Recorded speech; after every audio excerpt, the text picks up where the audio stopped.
Hello and welcome to episode 24 of Knitter Matters.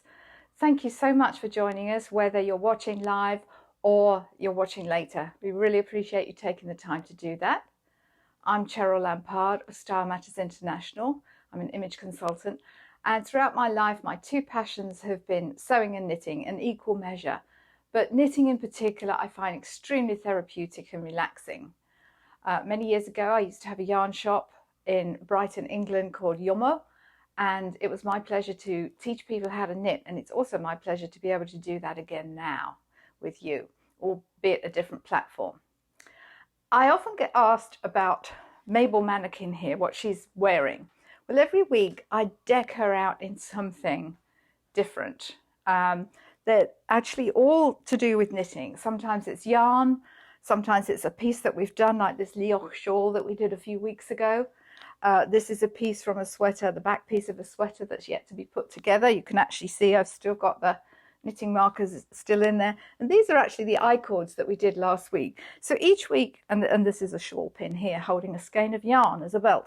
So each week I just put together things, a costume if you like, from samples and pieces of knitting and anything yarn related. I know we've got a few people joining us now, so I just want to stop and check because we're doing some clever things now. We're trying to improve as we go, and we do listen to what you say. And some of you have said you couldn't hear me in the past, so we now have two microphones, one on the camera device and one on me. So can you just tell us if you can hear me okay? Or if you can't hear us, give us kind of some indication. Are we good? Okay, well, okay, we'll keep going, and if you can't hear while I go along, do let me know, because I don't know if you can hear. Okay, so don't forget, our friends at Mary Maxim have offered Knitter Matters viewers a 20% discount on one item from anything you buy from their website, and whatever you have in your checkout basket, the 20% will apply to the highest priced item. So make sure you put Cheryl as the promo code. If you don't put in Cheryl, you won't get the discount. So that's now, next week, whenever you want to do it, and from wherever you're watching, because Mary Maxim ships globally. Okay, so don't forget that nice little offer. Okay, I'm going to take my seat. I'm going to ask the camera to point to the desktop. I should just take some water as I go, and then we will start. Okay, let's just start with a quick review of a book that from my knitting library. This one is called Finishing School from Deborah Newton, who is a well-respected knitwear designer and a pattern designer. And she, okay, I can't follow instructions always. I don't know what the cameraman means. Okay, so this is a book that I have had in my library for some time, and it is all about finishing. So it's going into slightly more advanced techniques for certain things. But she talks about the importance of making your own swatches. She shows you how to design your own garments if you wish to. There's a really nice section on blocking and how to do it. And these are all the things that make people yawn, but they are so important. You know, you can make the best garment in the world from the most beautiful yarn, but if your finishing techniques are lacking, it's really going to show. It's like sewing in that respect.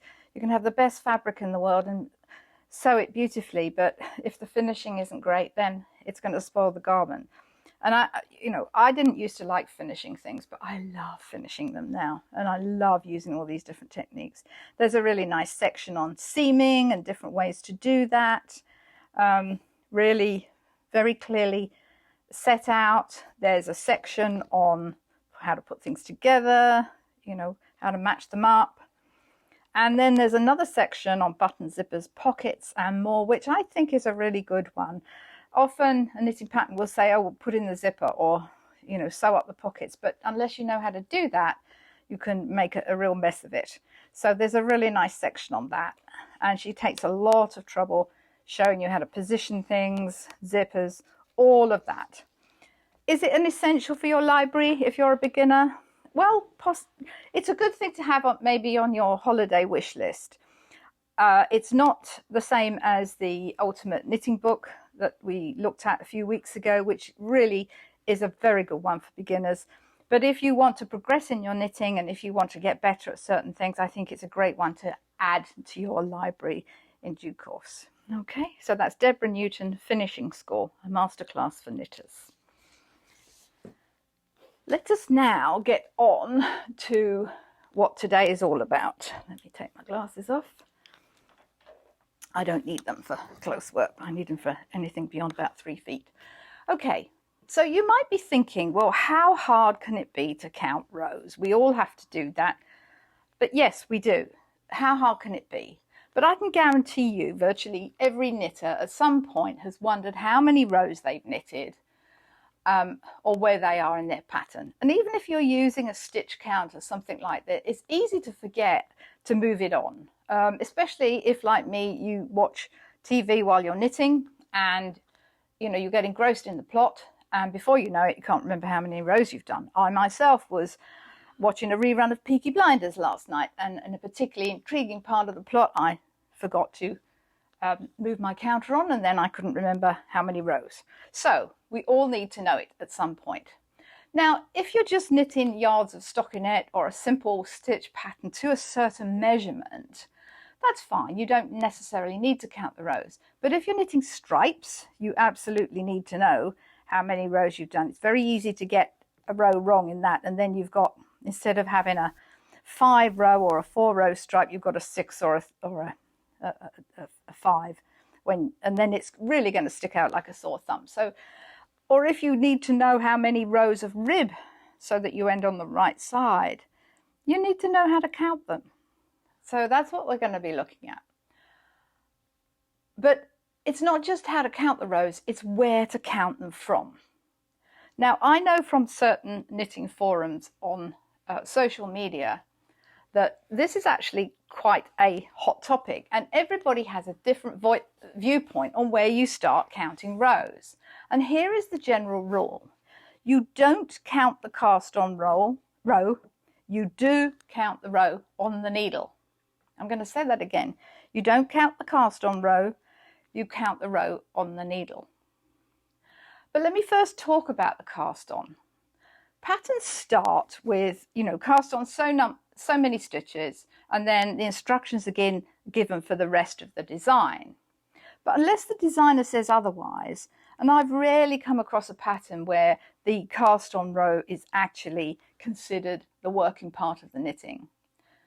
But if they do say that, then follow that instruction.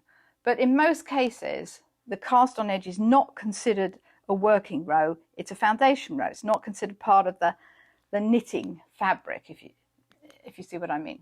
Now, they might suggest a cast on method, but if not, you do the cast on you choose. But there are certain cast ons that can confuse the issue.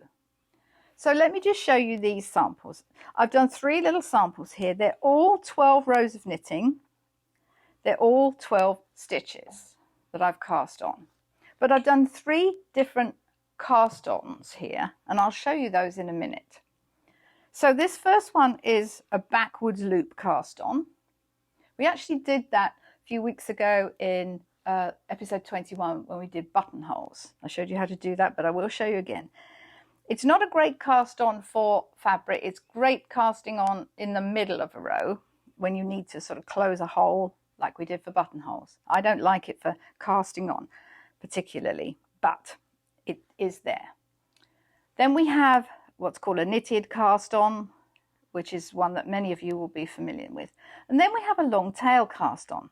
Now, I just want you to look here. The only reason I've pinned these is just to hold them. I haven't blocked them or anything like that.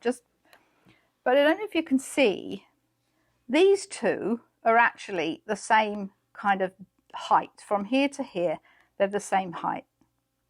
Look at this one. We've actually got another row here of height. It's very small, but it's essentially, if I lay my pointer like this, you can actually see pretty much you've got another row of knitting here. And that's because I did a long tail cast on here. And when you do a long tail cast on, it kind of gives you another row of knitting. And I'm going to show you how to do those 3 cast-ons just so that you can see, and then we'll come back to count those. Okay, so I'm going to use some stitch markers just to separate where I need to be. So our first one was the backward loop cast on. So this one, and if you, so this is, you have a slip stitch on your needle and then you put the yarn in your left hand, and this is all you do. You cast it on like that. So it's not a great cast on per se. I'll just do 6 stitches or so. It's not a great cast on as such because it does get a bit kind of stretchy in the middle there. I'm just going to put a stitch marker there because I'm going to go on to the next cast on now. I'm going to do it all in the same row. So I'm going to just ease that out a minute. Now I'm going to cast on a knitted cast on 6 stitches,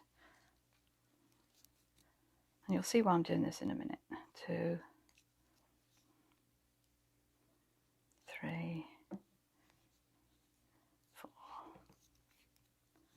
5. Let's see, 1, 2, 3, 4, 5, 6. Okay. Not, you can already see a little bit of difference there on the cast on. Now I'm going to put another stitch marker in, and I'm going to do a long tail cast on. Now a long tail cast on, there's a couple of ways to hold the yarn here. Oh no, I'm going to have to cut that and start again, aren't I, for a long tail? Yeah, I need to, that's okay. I need to start again with that one. So that's a slip stitch. Sorry, yeah, slip knot. I didn't give myself much cast on there. So my long tail, this is what I'm going to do. There's a few different ways to hold the yarn. I tend to hold it like this. 1, 2, 2, 1.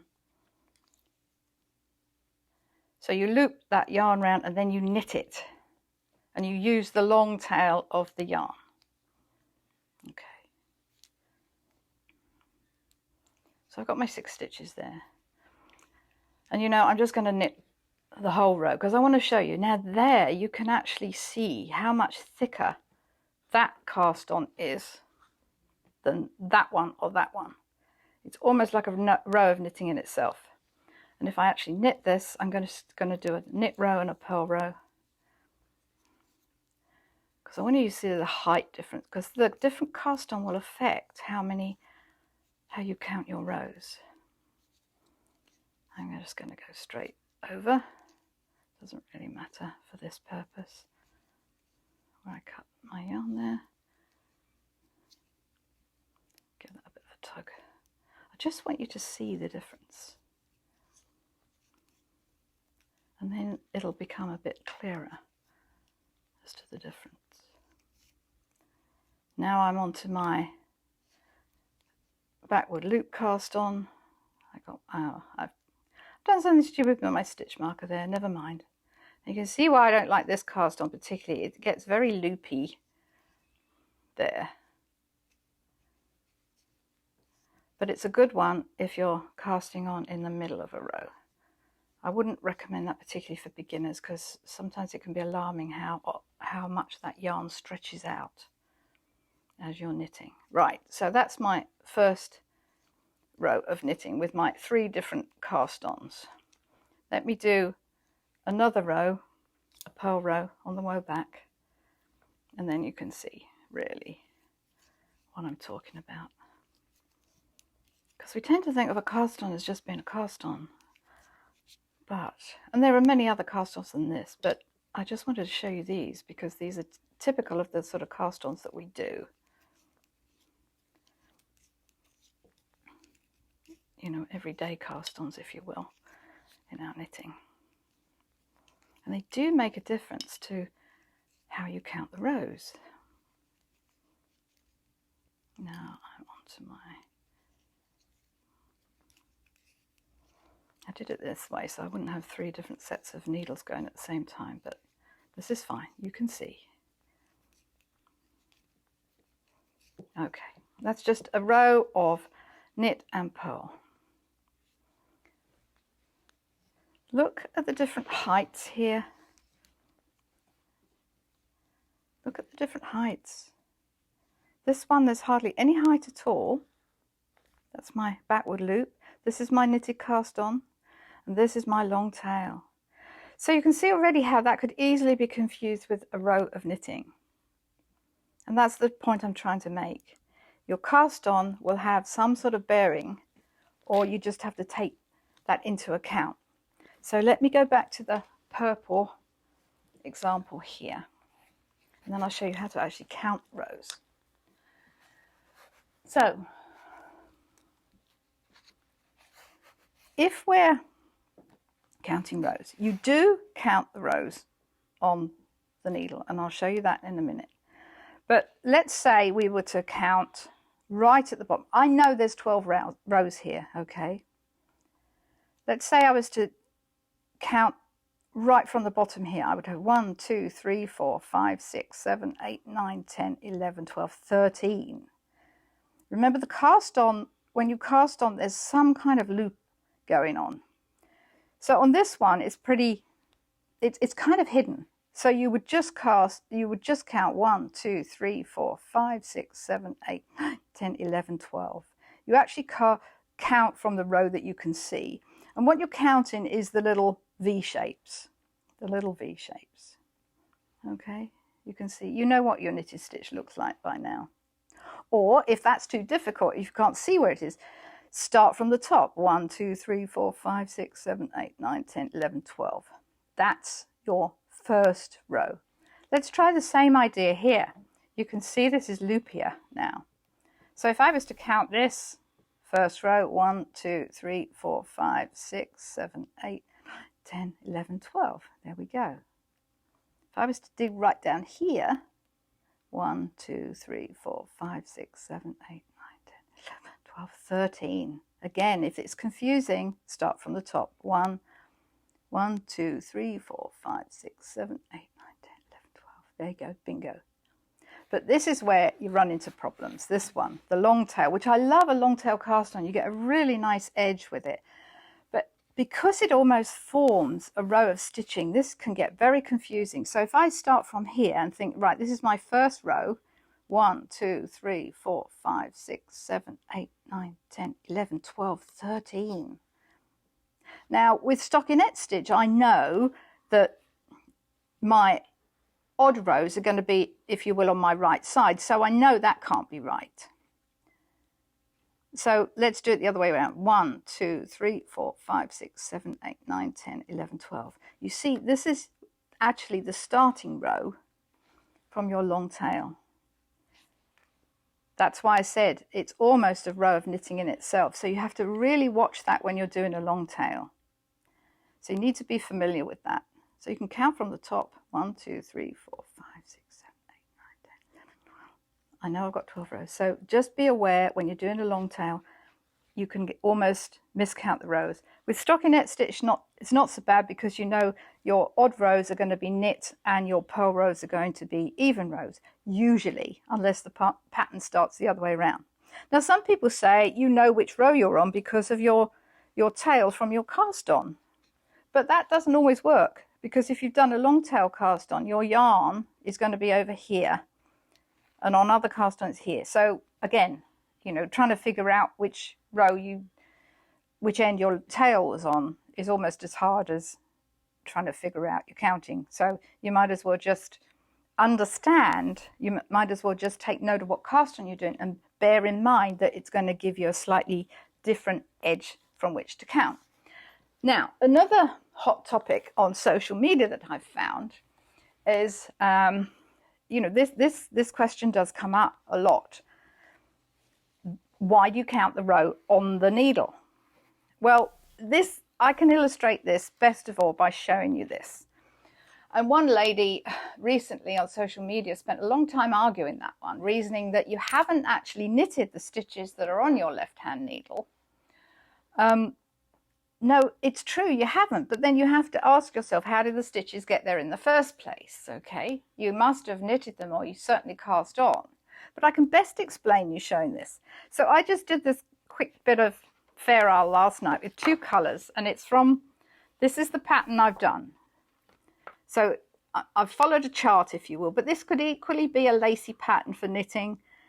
So I know that my first row goes this way, and I've got a dark stitch here and 6 light ones, a dark stitch there, a dot stitch there, 6 light ones.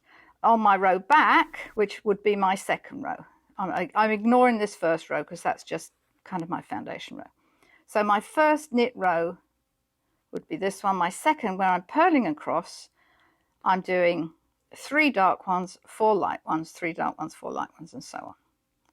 Now, if I didn't count my stitches on the needle, I know that my next row is actually row 3, pattern row 3, which would be 2 dark, 1 light, 2 dark, 2 light.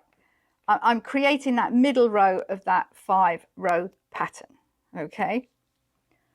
So if I don't count the row on the needle, I'm going to think, well, I need to do row 2 now, and I've already done row 2.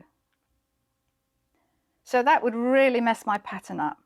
I must count the row on the needle because I've worked that row. And you can see that very clearly when you're doing a colour pattern like this or a lace pattern. So my next row would have to be row 3, which would be this row where I'm doing 2 dark ones, 1 light one, 2 dark, and then 2 light ones in the middle, and so on and so on. So if I don't count this row, it's going to mess my pattern up completely. So I can't think of a better way to explain why you absolutely need to count that row on the needle. Okay, now that's all well and good when it's stocking stitch. It gets a little bit trickier when it comes to garter stitch, because the rows tend to look the same. And again, I've done here 12 rows, 12 stitches. It's the same yarn, it's the same needle size. You can already see the difference in the heights. Can you see that there? Just about, okay. And actually the width, because this is a wider stitch when you just do garter stitch, which is just every row is knit, okay. So let me show you with garter stitch how this can really affect. I'm going to take these out because I need to turn this over in a second. Again, I haven't blocked these, I've just pinned them there to stop them sliding about. So when it comes to garter stitch, again, my 12 rows, 12 stitches, exactly the same cast on methods as I did just now. My backwards loop, my knitted cast on, and my long tail. So how do you count the rows then? Well, you can kind of pull down, because when you're knitting garter stitch, you know you've got a row of purl bumps facing you and a row of purl bumps the other side that you can't actually see at the moment, but you know they're there. So you could sort of laboriously pull down, and you know there's another row in there somewhere, okay? You can do that. But personally, and then you could 1, 2, 3, 4, 5, 6, 7, 8, 9, 10, 11, 12. But actually the easiest way is to count your rows front and back. So 1, 2, 3, 4, 5, 6, 7, 8, 9, 10, 11, 12. But remember to only count the row on the needle once. So I can do that again for you. 1, 2, 3, 4, 5, 6, 7, 8, 9, 10, 11, 12. Let's do it with this one. I know it seems a bit obvious, but I really want to show you there's a point to this. Again, this one's a bit easier to see my cast on here. 1, 2, 3, 4, 5, 6, 7, 8, 9, 10, 11, 12. Okay, easier to see that with the knitted cast on because there's your loops there. You have to remember when you cast on your stitch does this. When you knit, you're creating a series of loops and knots really. Now, but let's look at our long tail. This looks like a row of knitting. Does it not? Yes, it does. And again, you can see there that the height difference.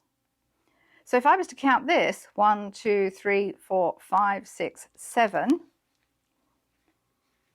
8, 9, 10, 11, 12, 13.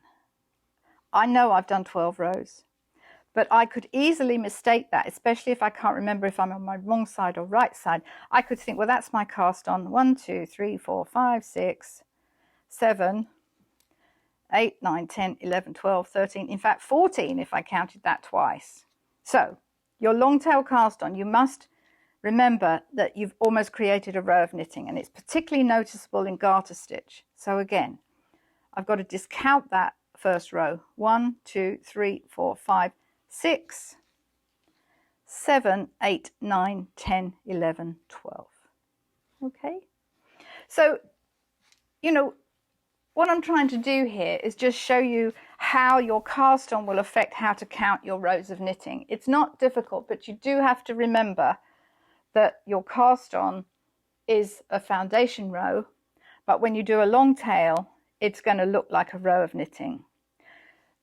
You don't have to stress about it, you just have to be aware. If you like a long tail as I do, especially if you're doing something in garter stitch, you just have to know that what that looks like, so that when you count, you don't take that into account, because it could throw your knitting out. Imagine if you were doing a series of stripes in garter stitch. That could really throw out your first set of stripes. Okay, so I hope that was helpful. I'm going to ask the camera to turn back to me so I can say goodbye to you. I'll put my glasses on so I can see you. So if you have any questions during the week, feel free to put them in the comment box. I love having your questions. I love to answer them. Or if anything you'd like me to cover in a future episode of Knitter Matters. In the meantime, this and all other episodes are uploaded to our Facebook page afterwards, our YouTube channel. We're also on Instagram, and we have a page on Ravelry as well now. So I hope your mind isn't completely confused with too many rows of counting. It's really simple. I just wanted to point out the things that you need to be aware of. So remember, you don't count the cast on row, you do count the row on the needles, okay? And I hope that clarifies it. And that's the same as if you're knitting in the round as well. Again, unless the pattern specifies otherwise. Okay, so I hope you enjoyed that. I look forward to seeing you next week. In the meantime, stay well, stay safe, stay calm, and keep knitting. I look forward to seeing you again next week. Bye for now.